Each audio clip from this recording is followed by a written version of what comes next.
Oh, well, that's fabulous. Well, thank you so much for taking the time to speak with me. It is an absolute pleasure. Aside from what we already established, it being Monday, generally, it's now the end of February, so we're 2 months into 2025. How's the year been treating you personally so far?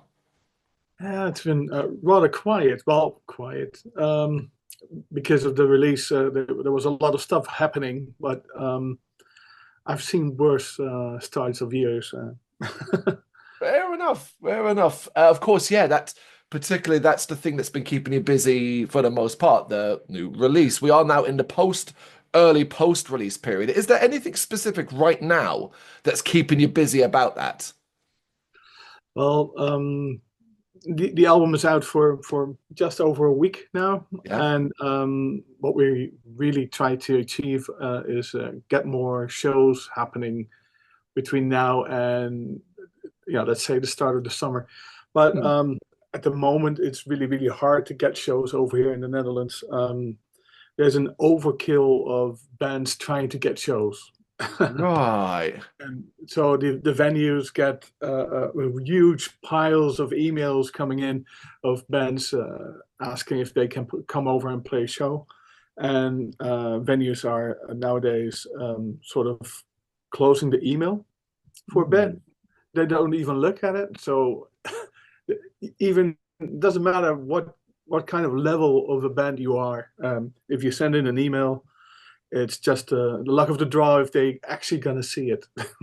So yeah, it's been a bit hard to get gigs, but we're doing our best. What's the solution to that? Just wait or look further afield?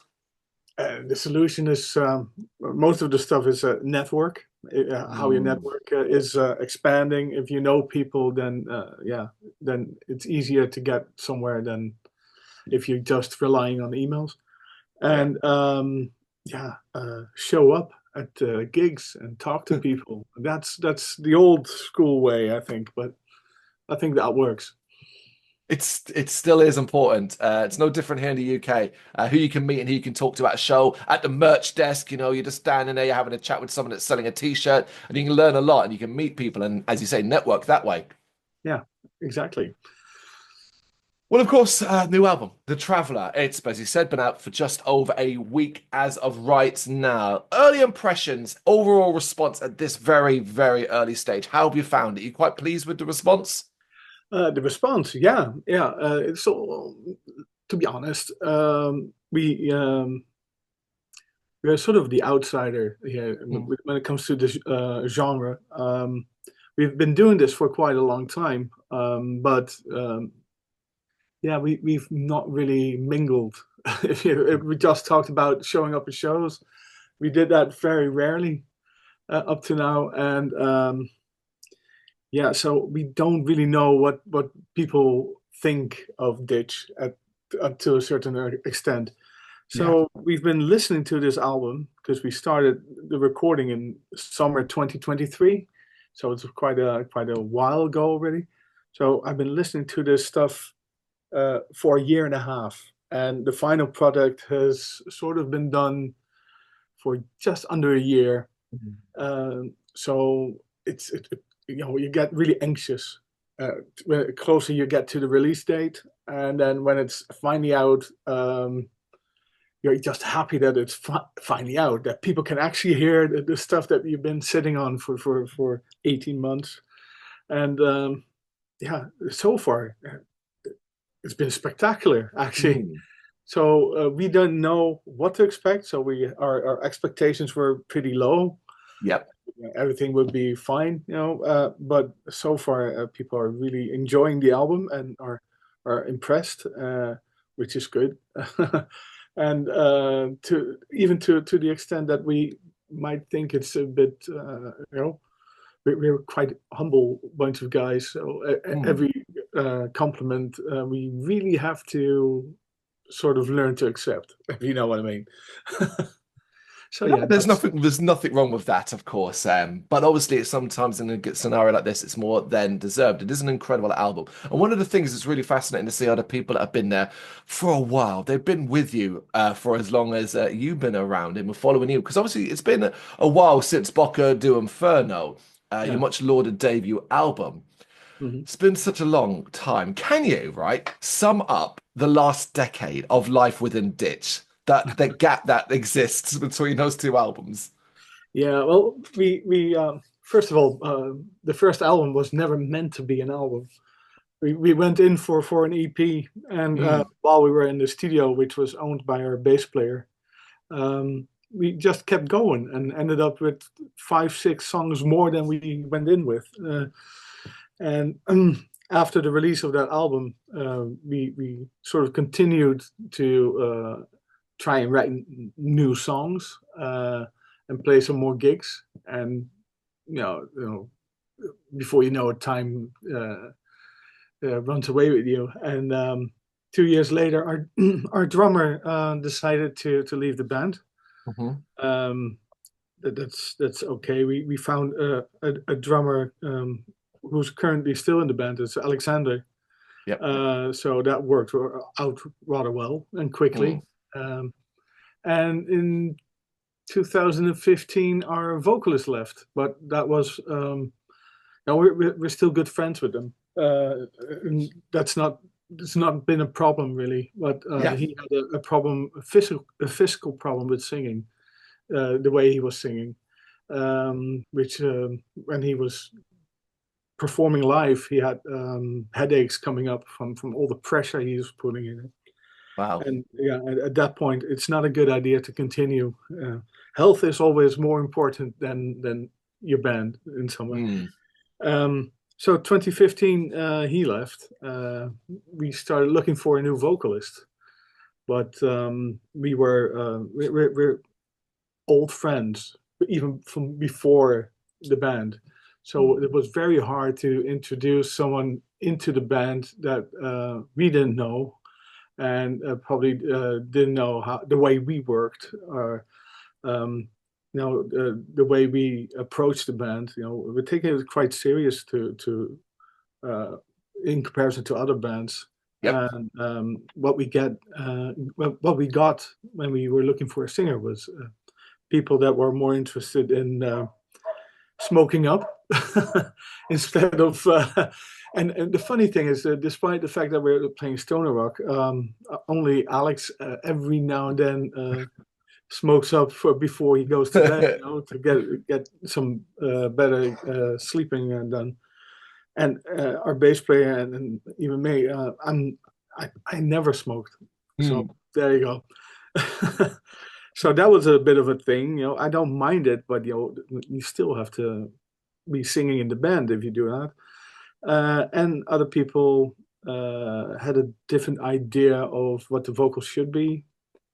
Um, so after a year, our bass player said, "You know what? I'm going to try and do the lead vocals." And yeah, it's different. I know some people might think it's not for them, but mm, it's good if they give it a chance because I'm actually quite happy with how it turned out on the album. It turned out way better than we all expected, and and he learned a lot in the couple of years that followed since he started singing. So that's a good thing. Oh yeah, and Corona happened. wow. So, like with every band, and we were stuck at that point. We were thinking about what we're going to do in the future, and we started off by recording a digital only EP first, and that's Cold Food Alaska, um, which is available on all the streaming services and all that. And we also found out that digital only is not really the format for this type of genre. Mm, So, because people really prefer, first of all, vinyl, and then CD if vinyl is not available. But streaming is yeah, a necessary evil, I think, yeah. and digital only. So downloading MP3s, yeah, that's a no go for this group of people.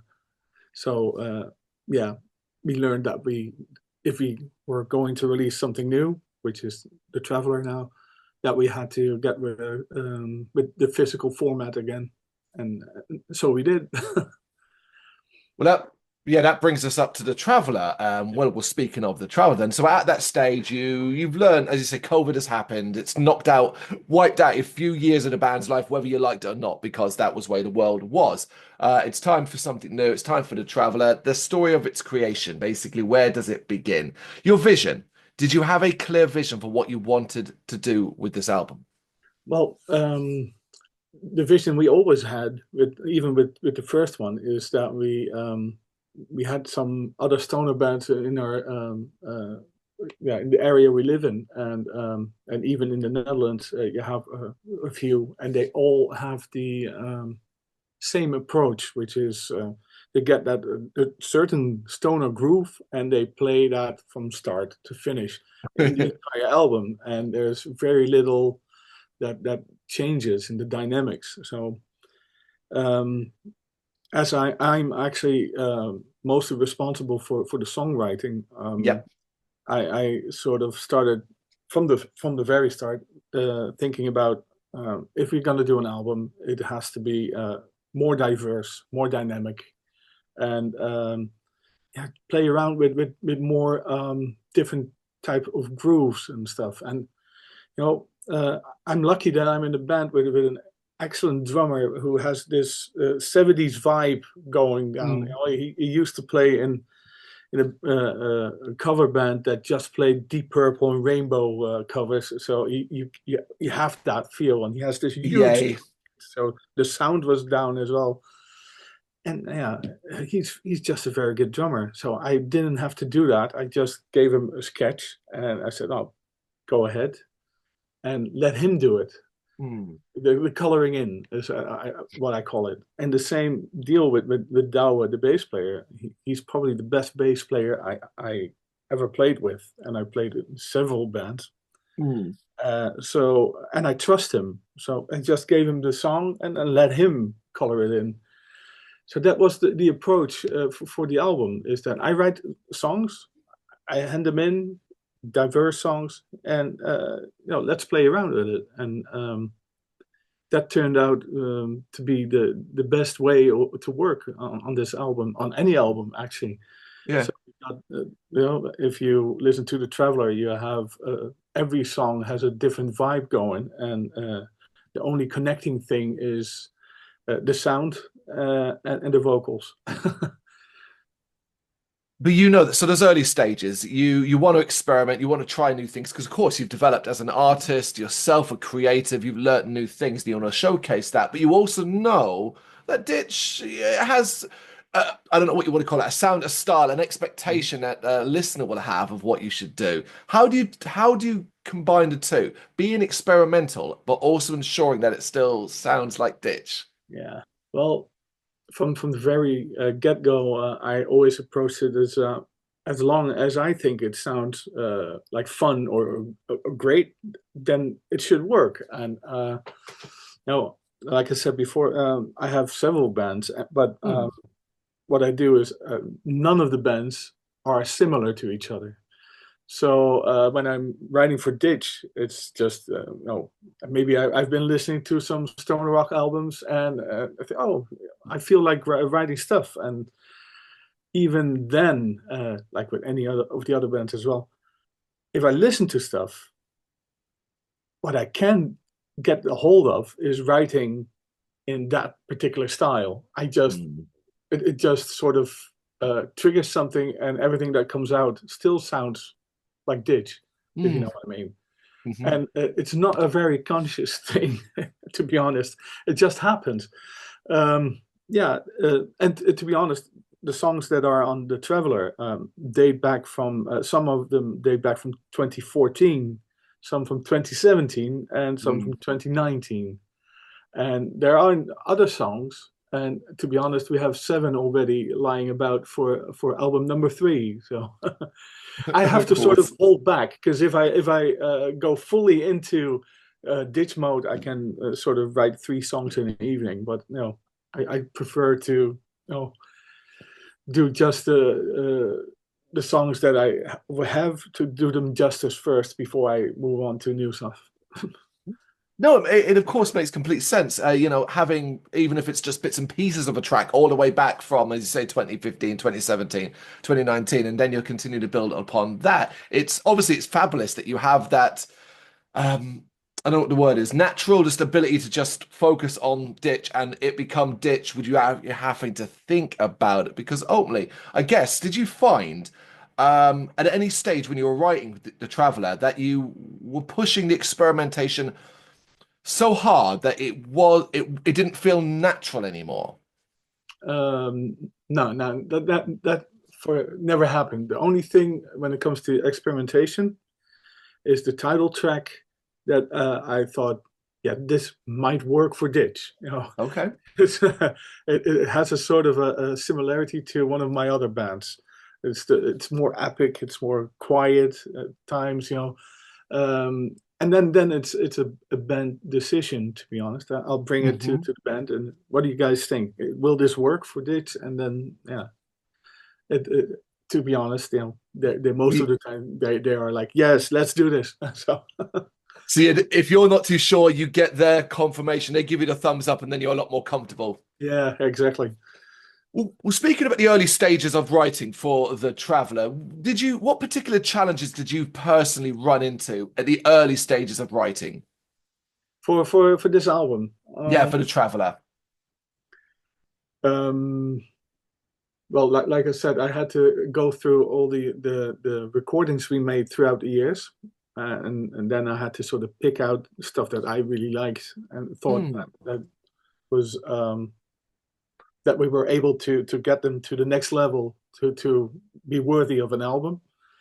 And then we just sat around a table and played them, with everyone at the table, and did that again. So I made a decision, but didn't tell them. And then we listened to them all together, and funny enough, the same songs were picked, and yeah, then it's just a matter of time. I think time was the biggest problem with this songwriting and the recording of this album. We Hmm. ran into some trouble. Um, like I said, we took 18 months before it came out. The summer of 2023, we had the instrumental parts were recorded in a studio down here in a town close by, and Hmm. that went really well. That went really well, actually. We were done within a week with the entire album, just the instrumental parts. Wow. So that's good. And then we had to look into the vocal lines and the lyrics.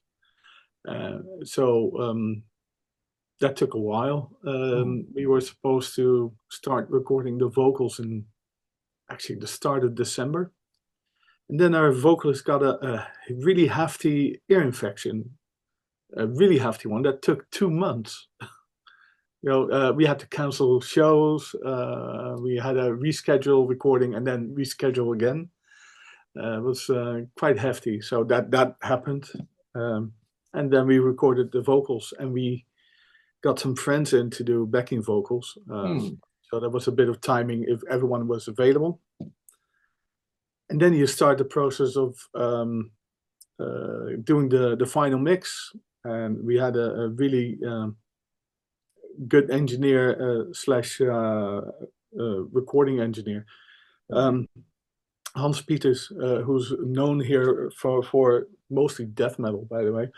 But he we're sort of friends with him throughout the Yeah. years. We got to be friends with him, and he knew what we were going for. But that took, I think, a month and a half before he got the mix down exactly as he wanted and we wanted it. Hmm.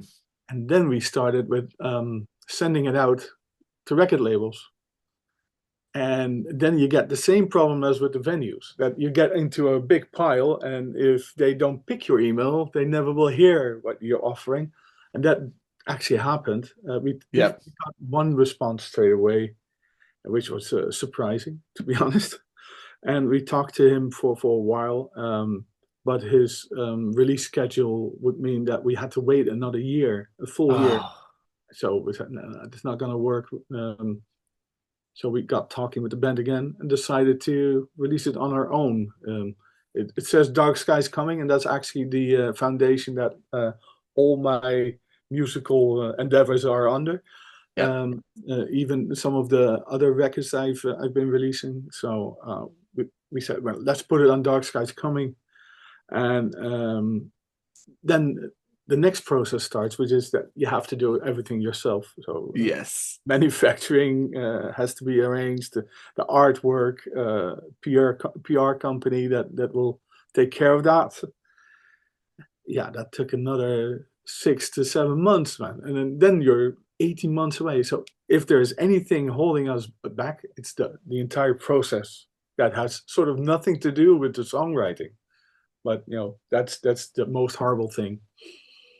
The behind the scenes things. I mean, some of it is just unfortunate luck. The ear infection. Oh my goodness me. I'm glad it's okay. That sounded horrible. But the rest of it is just said it's just part of it now. It's exhausting, and but you are here now, and that's the most important thing. Is it is out now, and that is fabulous to sort of to know, to think about, and now to look back on that period of time that you spent, this long period of time working on it. So looking back at that long period of time, the overall creation of The Traveller, beginning to end, what are some of your favorite memories? Favorite memories, yeah. That instrumental recording that summer of 2023, that was awesome because it fell all into place. And then now, as you might know, we're just the three of us, but we added some extra guitar parts to get the songs more alive. Stuff we won't do live in the live setting, but this is the album. Make the best of it as we can, and that was just really fun because everything. It wasn't hard work. It was very natural. It went very quickly. A lot of the stuff are one takers, as we call it. So yeah, that when we left at the last day of that recording session, we all were really enthusiastic about it, or really happy, and we were really looking forward to the end product. So yeah, the same happened after the recordings of all the vocals, by the way, because of the backing vocals, which are dear friends of mine. It's actually the female singer of one of my other bands with her boyfriend, and they're really honed together. So their voices are like really tight, and she's very soulful in her voice, which we added to Douwe's voice, and that was also a revelation because we didn't test anything. We just got them in, and they didn't write any vocal lines. They just heard what Douwe had done, and it was on the spot, one takers, and everything was, it lifted it up again. That kind of situations are like incredible. It's the best. Impossible to repeat. Just a moment in time. Yeah, exactly. What do you think The Traveller, the album, says about Ditch as you stand here in 2025? Yeah. There's several things that pop in my mind right now. It says that we sort of proven that Ditch is not a very a hobby type band. It's more serious than we thought, and that what we produced musically is surprisingly on a higher level than we were expecting. Which is good. We're happy with that. And yeah, what we run into is that people like it, and that's good. But we're still the three rather old men that are making it, and that's for some people it's a bit of a contradiction. They expect a younger band, yeah, we're really surprised with everything that's happening in the last couple of weeks, to be honest. Well, long may it continue. It is still such early days for the album release. The dust is far from settled on it. I think we look back at this in 6 to 12 months' time, and then we get a much better understanding of what the feeling for The Traveller was overall. But speaking of then, tying into that is success, of course. Success is measured in so many different ways. I'm not just talking about money, streaming numbers, or anything like that. Your personal view on success could be very different to the industry's definition of success. So with that in mind, what would success for the traveler look like for you? Well, actually, to us and to me especially, success has already happened. People are actually quite happy with what they're hearing, and that's what I. That's the reason why I'm writing this music. Is that first of all, it's to express myself, and it's always really good that feedback comes back and it's positive. Because I'm not in it to make money. No, definitely not. And yeah, when it comes to streams, it's good that it's not very little, so it means that people are actually hearing it. That's good. But for instance, what has happened to the final track of Boca Do Inferno, One Way Trip to the Sun, when that happened, up to now, every single day that we look at it and we see the amount of streams that song generated or is generating, we're sort of almost feeling a bit ashamed. You know what I mean? So success is not about money or sales, or we don't care about that much. Yeah. It's more that people enjoy our music. That's the main part. Well said, and long may that success continue, because of course this is now, and this is well worth celebrating, but we also want to look towards the future. And of course, at the start of us talking here, you mentioned the desire and drive to get out and play live. Is that basically the major goal for 2025? Just get out and play live as much as possible? Yeah, that's definitely the goal. The stoner rock scene is actually quite closed off in some way. It's the major festivals, for instance, are all done in Europe by the same 3 or 4 companies, and then we get to the same point. If they never heard the album or never heard of Ditch, then they will not book it. So we're trying to achieve that a little bit more. Get their attention span to our album, and hopefully play more shows. And because every single time we get to do something special, which is not a local show, which are also quite fun, of course. But yeah, when we get to do something special, like last year, we got the opportunity to play Reeferfest on Malta, which is for this band quite an adventure. And especially because it was like close to 40 degrees, which is not a favorite. That will forever stay with us. It was, and we want to expand that those memories that we can build with that. So we're gonna push and get as many shows out as possible. And besides that, parallel to it, we're gonna try to finish up the other songs that we have, and might go back into the studio at the end of this year. Of course, it's my favorite thing when I get to talk to an artist like yourself, where we're here to talk about a specific album, a specific moment in time, but automatically you're already looking towards the next recording and the release. And that's great to hear. The last thing anyone wants to hear is that you're sitting there thinking, nah, we'll see what happens. We don't really have any plans, and it's a little bit boring. Yeah, plus the fact that between the first and the second album is a 10-year span. That's way too long. So we don't want to do that again. Yeah, let's not do that again. 10 years is way too long to wait. But for now, of course, if anyone does want to experience what you are doing right now, it is The Traveler, and it is out now, available just about, well, simply everywhere you play music these days. Eric, thank you so much for taking the time to do this. I really appreciate your time. Thank you very much for the opportunity, man. Cheers. Thank you very much for watching. If you've enjoyed what you've seen, please consider hitting that like and subscribe button. It does help us out. You can find us at gbhbl.com and across all social media platforms. And if you really want to give us a bit of extra support, please consider buying us a cup of coffee over on our coffee page. Thank you.